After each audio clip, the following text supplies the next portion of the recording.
प्राचीन काल की बात है।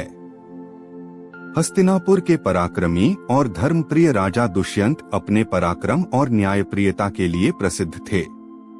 एक दिन वे वन में शिकार के लिए गए। शिकार करते करते वे एक आश्रम पहुँचे, जहाँ चारों ओर शांति, हरियाली और ऋषि मुनियों की तपस्या का वातावरण था।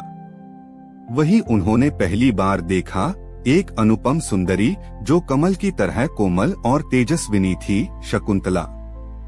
शकुंतला महर्षि कण्व की पालन पोषित कन्या थी। वास्तव में वह ऋषि विश्वामित्र और अप्सरा मेनका की पुत्री थी, जिसे जन्म के बाद मेनका ने वन में छोड़ दिया था।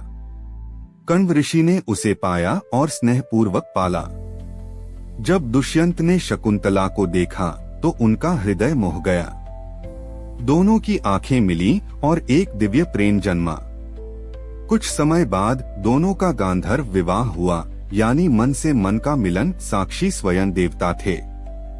विदा होते समय राजा ने शकुंतला को एक सुंदर अंगूठी दी, जिसे वह पहचान के रूप में रख ले।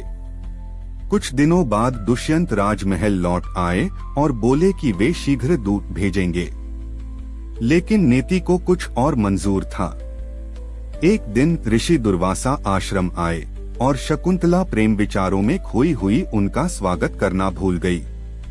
क्रोधित होकर दुर्वासा ने कहा, जिससे तू प्रेम करती है वह तुझे भूल जाएगा। भयभीत शकुंतला ने क्षमा मांगी। तब ऋषि बोले, जब उसे तेरा कोई चिन्ह दिखेगा तभी स्मरण लौटेगा।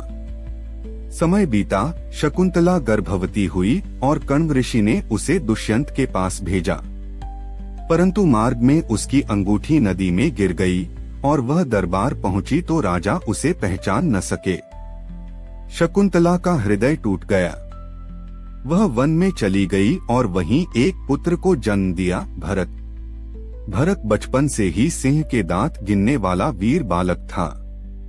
जब दुष्यंत को वह अंगूठी एक मछुआरे के हाथों मिली तो स्मृति लौट आई। पश्चाताप से व्याकुल राजा शकुंतला की खोज में वन पहुँचे।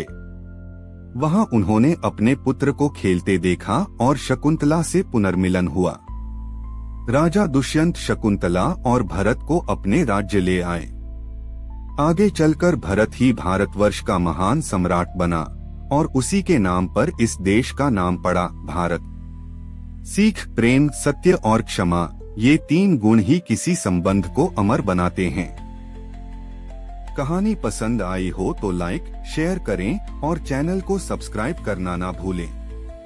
धन्यवाद।